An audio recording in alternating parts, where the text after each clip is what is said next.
En el silencio opresivo de una noche de otoño en Sevilla. Antonio Ruiz. Con las manos temblorosas. Clavó la mirada en la fotografía amarillenta de su hijo Miguel. Mientras el eco de una risa lejana le perforaba el pecho como una daga. Había llegado el momento. Después de décadas de callar. De fingir que el dolor era solo un susurro en el viento andaluz. Antonio decidió que la traición no se enterraría más con los muertos. Aquella noche.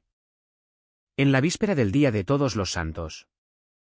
Cuando las calles se llenaban de altares y velas para honrar a los ausentes. Él encendería su propio fuego, uno que quemaría las vidas de quienes le habían arrebatado todo. Javier López había huido de Madrid 6 meses atrás. Buscando refugio en el tranquilo pueblo de Ronda. Enclavado en las sierras malagueñas. El bullicio de la capital. Con sus oficinas asfixiantes y el estrés de diseñador gráfico en una agencia que lo había exprimido hasta la última gota. Lo había dejado vacío. Quería calles empedradas. Vecinos que se saludaran con un buenos días sincero y un ritmo que le permitiera respirar. Compró una casita modesta en la calle Olivo. Con vistas a los acantilados del Tajo. Por menos de lo que pagaba de alquiler en la ciudad. Era suya. Necesitaba arreglos. Pero le daba paz. Sin embargo, en la esquina con la calle Roble. Había una casa que inquietaba a todos, una vivienda de 2 plantas. Pintada de blanco con rejas negras. Impecable pero con un aire de secreto. Incluso en primavera. Había ofrendas discretas en las ventanas. Como calaveras de azúcar o velas apagadas. Es la casa de don Antonio. Le dijo su vecina Carmen. Una mujer de 50 y tantos años que llevaba 2 décadas en el barrio. ¿Le gusta el Día de los Muertos? Preguntó Javier. Intrigado. Carmen soltó una risa nerviosa. No tienes idea. Espera a noviembre. Su casa se convierte en un altar viviente. Gente viene de pueblos cercanos solo para verlo. ¿Por qué? Da algo especial. No solo eso. Monta altares con fotos. Flores. Velas. Pero hay algo en él. Una mirada que te hiela la sangre. Dicen que lo hace por su hijo. Miguel. Que murió hace años. Era un niño alegre. Pero. Bueno. Mejor no preguntar mucho. Antonio es amable. Pero guarda rencores como un olivo centenario. Javier quiso presentarse. Pero los meses pasaron entre trabajo remoto y reformas en su casa. Veía a Antonio de vez en cuando, un hombre delgado. De cabello blanco. Cultivando su jardín o recogiendo el correo.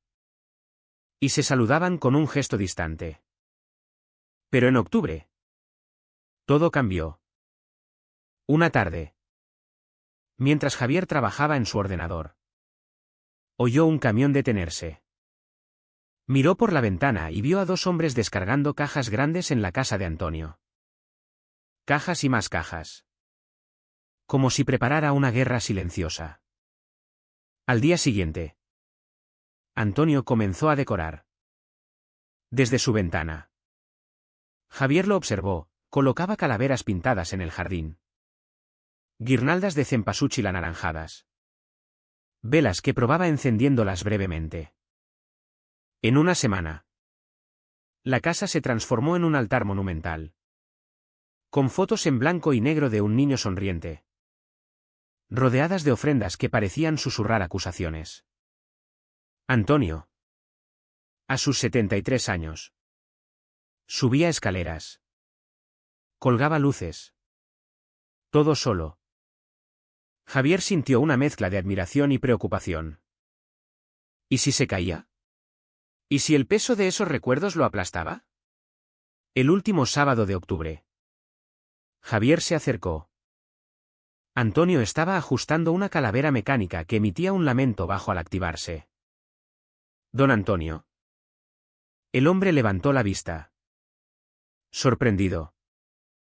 Sí. Soy Javier. El nuevo de la Casa Azul. He visto cómo decora.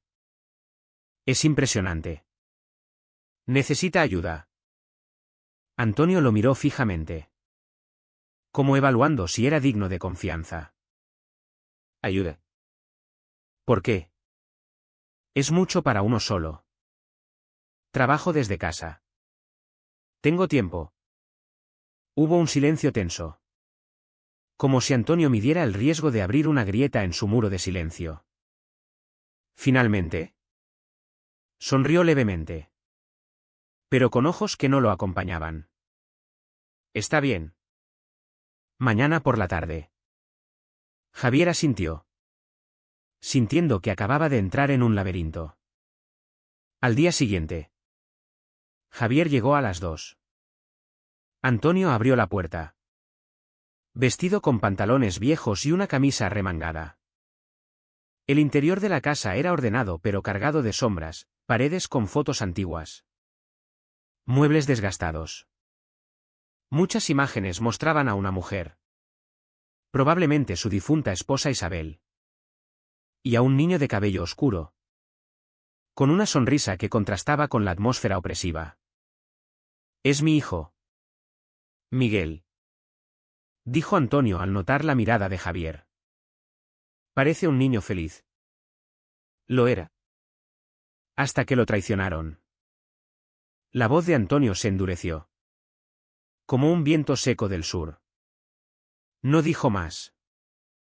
Lo llevó al garaje. Atestado de cajas etiquetadas, calaveras. Flores. Fotos ocultas. ¿Cuánto tiene aquí? Preguntó Javier. Demasiado. Quizás. Pero cada año agrego algo que Miguel habría odiado ver ignorado. Él amaba las fiestas. Pero odiaba la hipocresía. Trabajaron toda la tarde, montaron un altar en el jardín con fotos de Miguel. Colocaron velas que simulaban almas errantes. Guirnaldas que parecían cadenas. Antonio dirigía con precisión obsesiva. Los visitantes pasan por aquí. ¿Explicaba? Primero ven las fotos inocentes. Luego las sombras. Se construye la tensión. Javier notó que no era solo decoración, era una trampa emocional. Mientras trabajaban, Antonio dejó escapar fragmentos. Miguel murió a los 12 años. Hace 33 años. Un accidente, en un campamento de verano en la sierra. Javier sintió un nudo en el estómago. Lo siento mucho. No lo sientas. Fue traición. Sus amigos lo dejaron solo en el río. Sabiendo que había corrientes. Eran hijos de familias poderosas del pueblo. Cubrieron todo. La policía miró para otro lado. El silencio posterior fue asfixiante. Javier preguntó, ¿por qué hace esto entonces? Por Miguel. Antonio se detuvo. Ojos brillando con un fuego interno. Por él. Por Isabel. Que murió de pena hace 5 años. Y por exponer a esos bastardos. Cada año. En el Día de los Muertos. Invito a la gente. Muestro fotos. Y dejo caer pistas. Imágenes que insinúan sus secretos. Han pagado con sus reputaciones. Sus matrimonios rotos. Pero no es suficiente. Javier se quedó helado. No era un homenaje, era una venganza lenta. Como el veneno en una copa de vino tinto. Durante las semanas siguientes, Javier ayudó cada domingo. Montaron luces que parpadeaban como acusaciones. Altavoces que emitían susurros grabados de conversaciones antiguas. Calaveras con nombres grabados sutilmente. Antonio hablaba más, Miguel nació en 1978. Isabel y yo luchamos por tenerlo. Era curioso. Lleno de vida. Amaba las fiestas como la feria de abril. Quería ser artista. Pero siempre volvía a la traición, esos niños. Ahora adultos. Son alcaldes. Empresarios. Uno es el dueño del bar del pueblo. Lo saben. Javier. Saben que los observo. Javier sentía la tensión crecer, el dolor de Antonio no era solo grif. Era rabia contenida. Un volcán a punto de erupcionar. La semana antes del Día de los Muertos. Javier vio las cajas de ofrendas, dulces tradicionales. Pero también documentos disfrazados como recuerdos. ¿Cuánta gente viene?, preguntó. Cientos. Vienen por la tradición. Se van con dudas plantadas. Esto cuesta una fortuna. Antonio lo miró fijamente. Soy jubilado. Con pensión. ¿Para qué guardar dinero? Esto es justicia. La ley española falló, yo no.